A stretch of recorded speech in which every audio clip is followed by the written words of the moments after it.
आज भारत के मुसलमानों को भी यह तय करना है, जो आज भारत में रहते हैं, कि उनके असली पूर्वज कौन थे।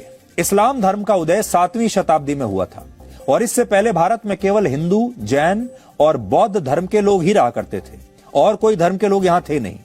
लेकिन वर्ष 712 में पहली बार मोहम्मद बिन कासिम यमन से संयुक्त भारत के सिंध प्रांत पहुंचा, जो आज पाकिस्तान में है। उस समय मोहम्मद बिन कासिम ने सिंध पर अपना कब्जा कर लिया। इसके बाद 12वीं शताब्दी में दिल्ली सल्तनत की स्थापना हुई और मोहम्मद गौरी के अफगानिस्तान लौटने के बाद कुतुबुद्दीन ऐबक दिल्ली सल्तनत का बादशाह बना। ऐबक का जन्म मध्य एशिया में तुर्की भाषा बोलने वाले एक परिवार में हुआ था, इसलिए भारत के कुछ मुसलमान खुद को शायद ऐबक का वंशज मानते होंगे। हालांकि इसके बाद दिल्ली में वर्ष 1290 में खिलजी वंश की स्थापना हुई। एक और वंश आया, खिलजी वंश, और जलालुद्दीन खिलजी के बाद अलाउद्दीन खिलजी दिल्ली का शासक बना। फिर इसके बाद तुगलक वंश आया और 1325 से 1351 तक मोहम्मद बिन तुगलक ने दिल्ली पर राज किया। वर्ष 1412 में तुगलक वंश की समाप्ति हो गई और फिर सैयद तुगलक वंश की स्थापना हुई और फिर 1451 में लोदी वंश के शासकों ने दिल्ली पर राज किया, जो अफगानिस्तान से आए थे।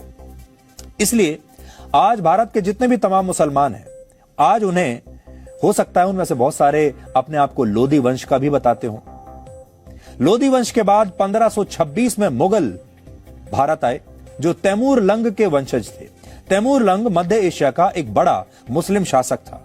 मुगल काल बाबर की ताजपोशी के साथ शुरू हुआ था और उसके बाद बाबर का पुत्र हुमायूं दूसरा मुगल बादशाह बना। हुमायूं के बाद अकबर, जहांगीर, शाहजहां और औरंगजेब का शासन आया। औरंगजेब के बारे में तो आजकल आप बहुत सुन ही रहे हैं और हमारे देश में बहुत सारे मुसलमान ऐसे हैं जो औरंगजेब को ही अपना पूर्वज मानते हैं।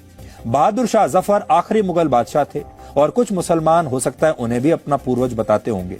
इसलिए आज भारत के मुसलमानों को यह तय करना है, साथ ही पाकिस्तान के मुसलमानों को भी तय करना चाहिए, बांग्लादेश के मुसलमानों को भी तय करना चाहिए, क्योंकि उस जमाने में भारत, पाकिस्तान और बांग्लादेश देश एक ही साथ थे, एक ही देश था। इन सबको आज यह तय करना चाहिए कि इनके असली वंशज कौन है, लोदी हैं कि मुगल्स हैं कि और कोई है।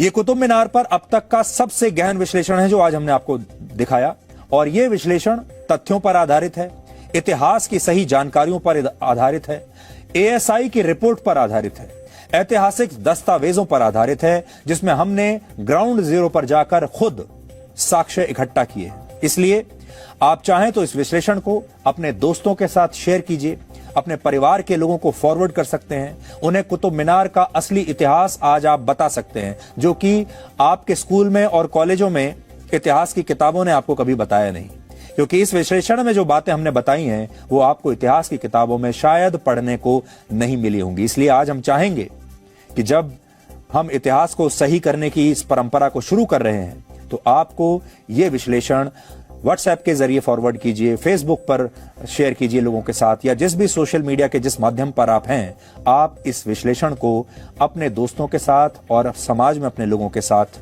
जरूर शेयर कीजिए।